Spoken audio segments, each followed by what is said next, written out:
Hello বন্ধুগণ, সুপ্রভাত। অনেক দিন পর ভিডিও নিয়ে চলে এলাম। তোমরা সবাই কেমন আছো? আমি কিন্তু খুব খুব খুব ভালো আছি।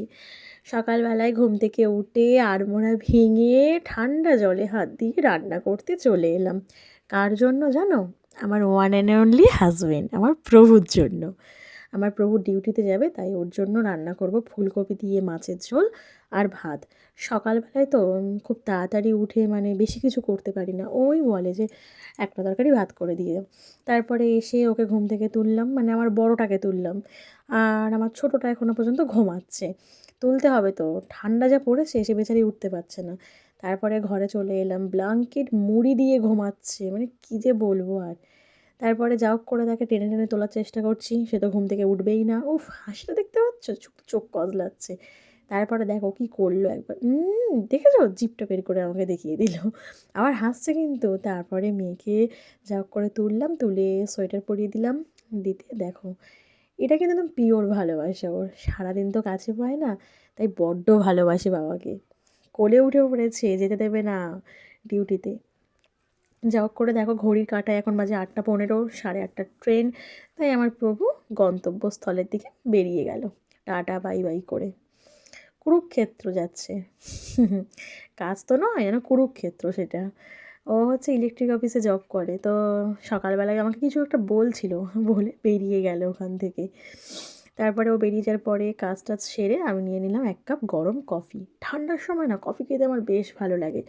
এমনি সময় খাই লিকার চা, ঠান্ডার সময় খাই একটু কফি, ভালোই লাগে। নিজে নিলাম কফি, মেয়েকে দিলাম ম্যাগি। তারপরে আমি আর মেয়ে রোদের মধ্যে বসে একটু গল্প করতে করতে ম্যাগি আর কফি দিয়ে আমাদের ব্রেকফাস্টটা আজকে কমপ্লিট করলাম। সকালবেলায় নাই রোদে বসতে আমার ভীষণ ভালো লাগে। তারপরে একটু খাওয়া দাওয়া করলাম, করে মেয়েকে পড়তে বসিয়েছিলাম।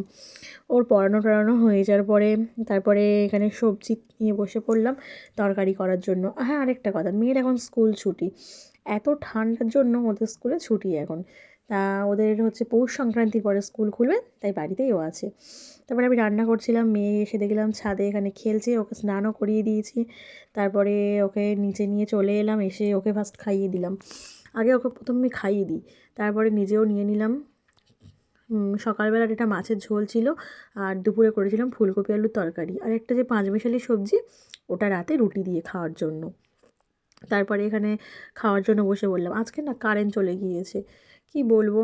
ঘরে একটু হয়তো টিভি দেখতে দেখতে খেতাম, কিন্তু সে তো আর হলো না, বাইরেই চলে এলাম।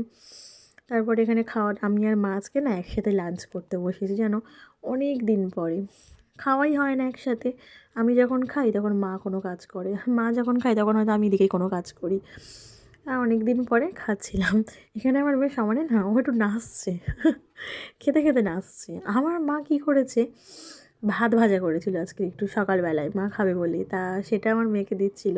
ও কিন্তু মাছের ঝোল দিয়ে ভাত খেয়েছিল, খেয়েও আবার ওটাই ভাগ বসাচ্ছিল। খাওয়া দাওয়া করে একটু রেস্ট নিয়ে বিকালবেলায় ঘুম থেকে উঠে বসলাম আটা মাখতে। আমার প্রভু না খুব তাড়াতাড়ি আসে, আর ওর একটু প্রবলেম আছে, ও বাইরের খাবার খুব একটা খেতে পছন্দ করে না। তাই ও বাড়িতে এসে প্রথমে একটু রুটি খাবে, রুটি তরকারিই খাবে বলে দিয়েছে ফোন করে। তা বাড়িতে চলে এসছে, দেখো এখানে সবজির তরকারি, রুটিটা নিয়ে ওকে দিয়েও দিলাম, খেতেও বসে গিয়েছে। আর সাথে কিন্তু শেষ পাতা ছিল একটু সিমাই, আর আমি নিয়েছিলাম রুটি আর বাইরে থেকে কিনে আনা আলুর দম। ভিডিওটা লাইক কমেন্ট শেয়ার করো, চ্যানেলটিকে সাবস্ক্রাইব করে দিও কিন্তু। আজ তাহলে আসি, দেখা হচ্ছে কাল।